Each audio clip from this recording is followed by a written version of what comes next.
Bem-vindos a mais um pós-jogo aqui no Camisa 12. Muito obrigado a todos vocês que estão sempre ligados aqui no canal. Já sabe qual é o nosso ritual? Vai clicando em curtir. Se você não é inscrito ainda, inscreva-se agora. Não estranhe esse cenário aqui. Eu estou no interior de Minas, aqui na minha Caratinga. E para não deixar você sem o pós-jogo, mesmo no Dia dos Pais, né? Eu já costumo dormir, virar a noite acordado para gravar para vocês. E obviamente que, mesmo viajando, eu sempre fiz questão de gravar o pós-jogo com esses cantos de pássaros lindos de fundo. Grande vitória do Galo pela importância do jogo, pelo cenário da semana, mesmo que não tenha tido uma bela atuação, principalmente no primeiro tempo. Hoje, sem meu TP, sem meu retorno aqui, então, vez ou outra, eu vou abaixar a cabeça para ler os assuntos do jogo, beleza? Bom, estamos começando a falar primeiro sobre a entrevista coletiva do Cuca. Foi o melhor momento dessa partida. Ela responde sempre muitas interrogações que eu tenho. Eu já tinha perdido um pouco do hábito de esperar a entrevista do treinador com outros trabalhos, como o Sampaoli, o Antônio Mohamed, entre outros profissionais, porque pouco respondem. O Cuca não, o Cuca ele consegue te explicar, mesmo que você não concorde com a resposta dele, mas ele consegue, ou pelo menos ele se esforça muito para explicar tomadas de decisões envolvendo cenários antes e depois do jogo.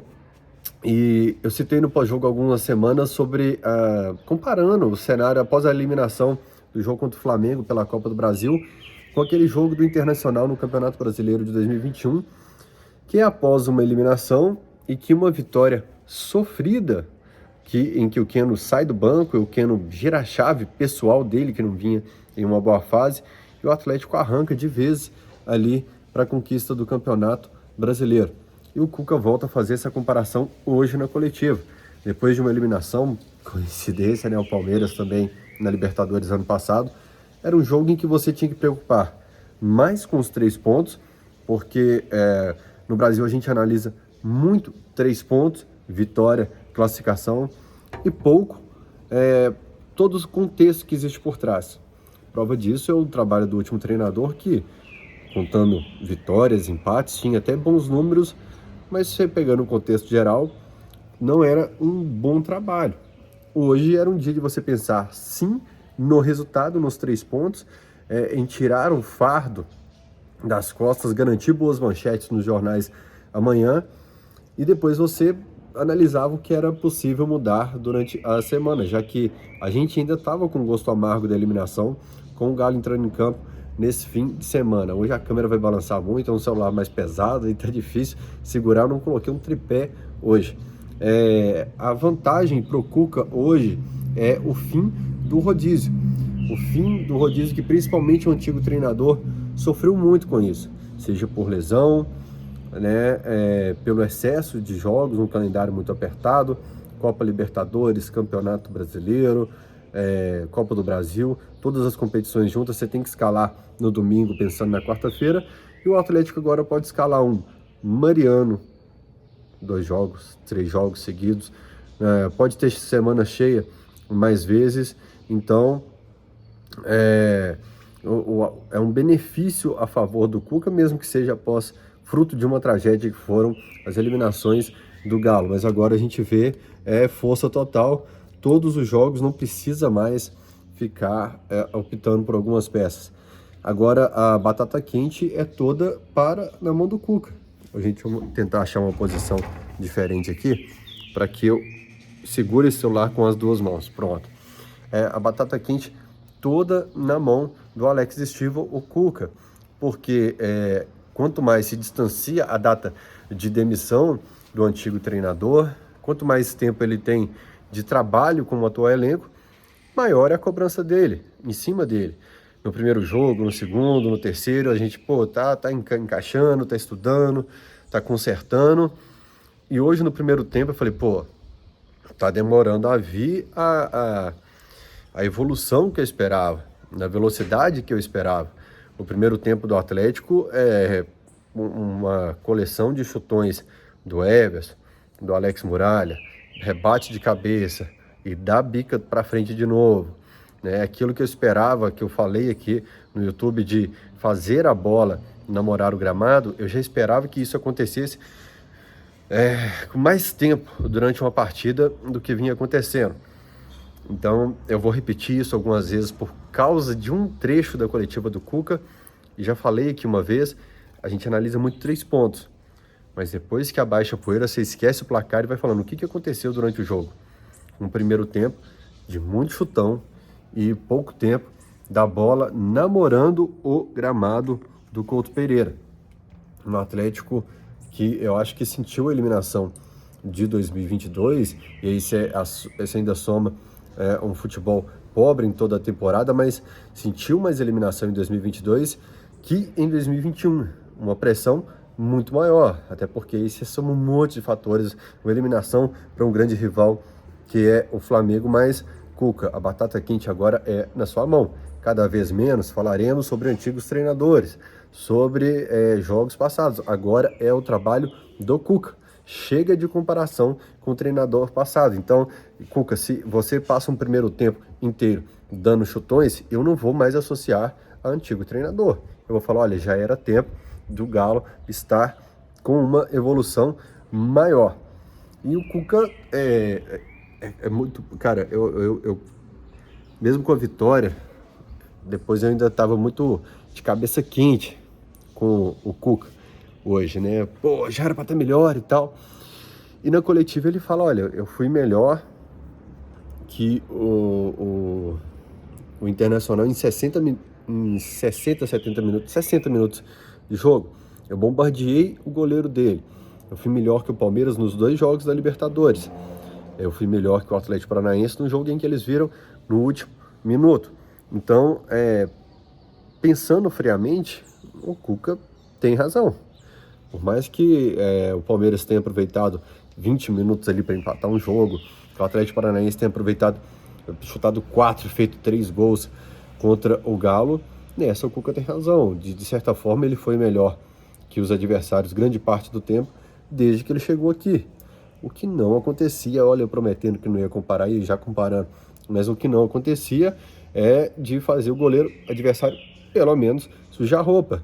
Hoje a gente estaria lamentando uma grande chance perdida pelo Nath Fernandes, uma grande chance perdida pelo Hulk. Teve uma outra chance também, em que eu falei assim, olha o Galo dando chance pro azar, mas o Curitiba não testava o Everson e a gente sair com um empate em que a gente foi melhor.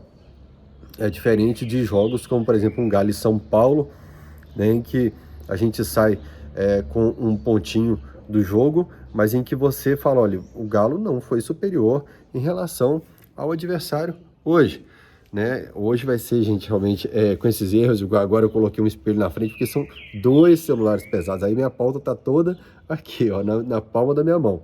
Inclusive, gente, tem aqui na descrição do vídeo o link da KTO para você fazer a sua aposta. Hoje o Camisa 12 apostou na vitória do Galo, apostou no gol do Kardec, eu apostei em escanteio, postei o print no story do Camisa 12 e no Twitter do Camisa 12 também. Você pode fazer a sua aposta nas ligas europeias, no Campeonato Brasileiro, o link está aqui na descrição do vídeo. Utilize o cupom Camisa 12 e tenha 20% de volta em relação ao seu aporte inicial.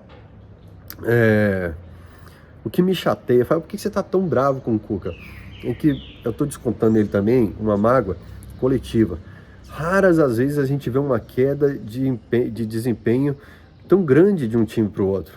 Citam o Flamengo, o Flamengo em 2020 pode ter caído, mas caiu 15%, 10%.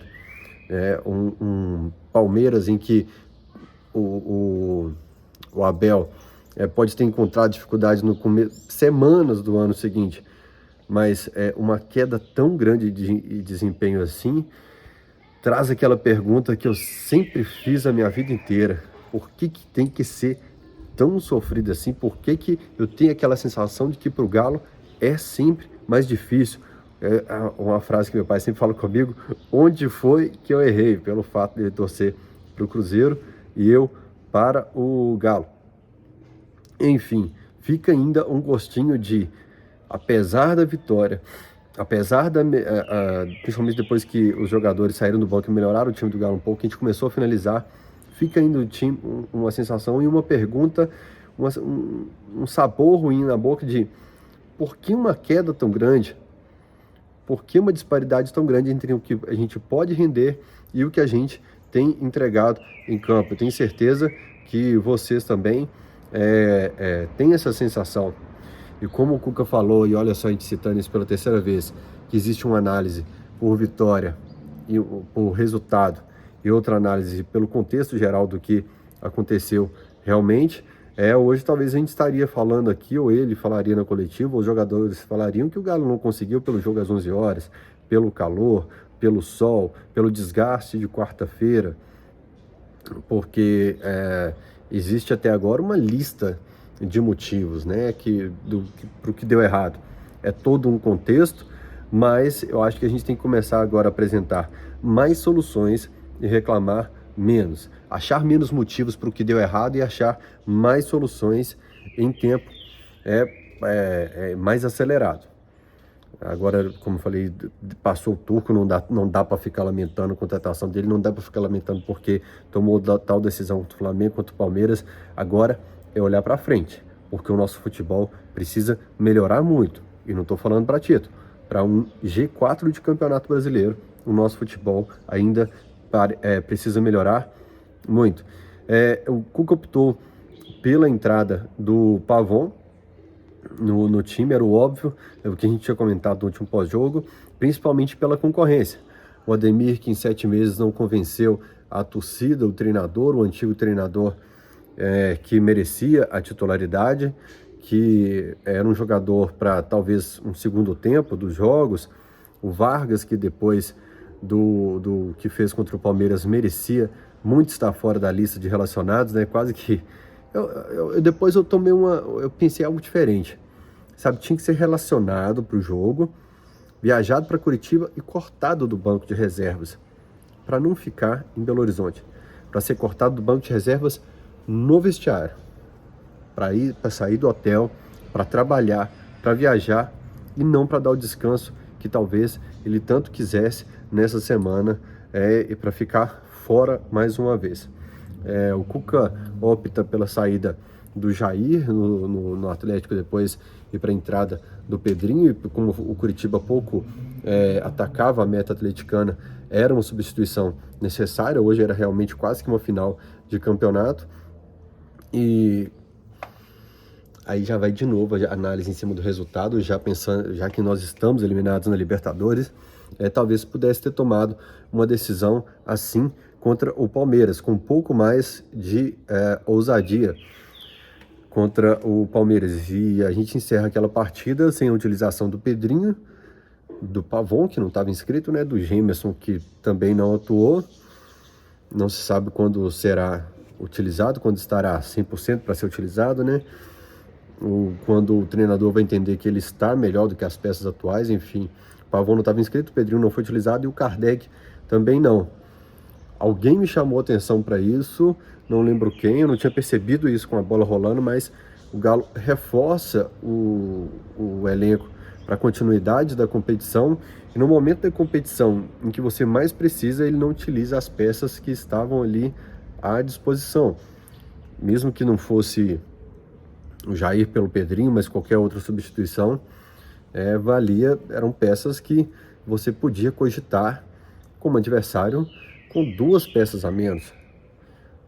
Não é se expor, você ainda vai ter seus 2 zagueiros, um Alan fazendo quase que o terceiro zagueiro, você pode liberar o Arana, segurar o Mariano, mas cabia ali um pouco mais de ousadia e um pouco menos de covardia, que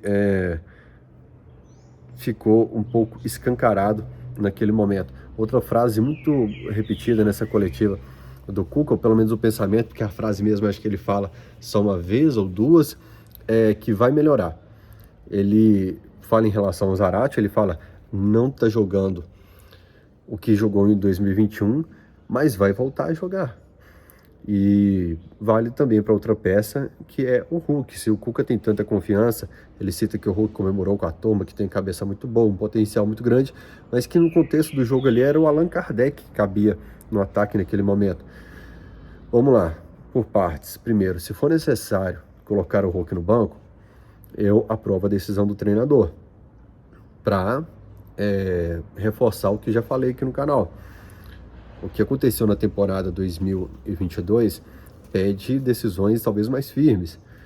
né? Mesmo que doa, mesmo que seja de espantar, como um Hulk, rei do Brasil em 2021, no banco de reservas, até que ele recupere o bom futebol dele. Mas o fato é que, infelizmente, hoje não existe a Hulk dependência no Atlético. Eu discordo um pouco dos comentaristas da partida que falam de uma dependência do futebol do Hulk. Quem me dera se eu estivesse dependente do futebol do Hulk. Porque se eu estivesse dependente do futebol do Hulk, quer dizer que ele estava muito acima hoje. Para mostrar que não existe essa dependência hoje, se o treinador falar, no próximo jogo eu vou com Kardec de titular.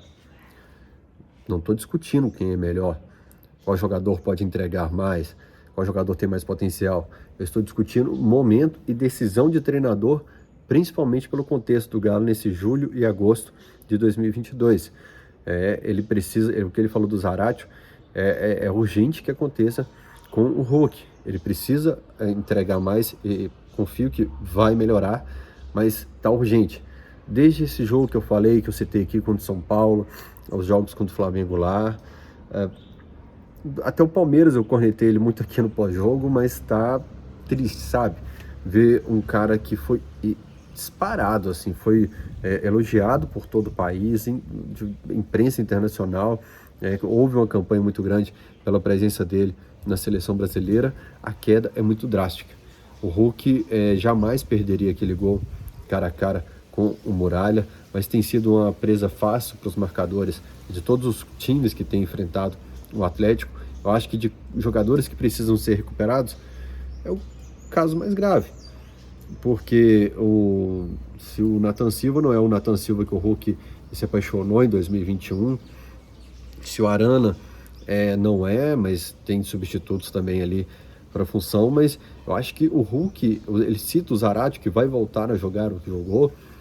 O Nacho melhorou muito em relação ao segundo semestre de 2021, então acho que o grande case nesse momento de recuperação para o Cuca é o Hulk. E o Hulk, desculpa a comparação, mas eu vou comparar com o Ronaldinho Gaúcho, que o Ronaldinho chega e faz o Atlético jogar de uma forma diferente, faz os companheiros terem um gás, uma confiança a mais quando chega naquele Atlético. Quando o craque do seu time está bem, ele tem um efeito dominó sobre o restante do time. Mesmo quem não seja fã número 1 do cara, mas de forma coletiva, né? O Hulk é um multiplicador.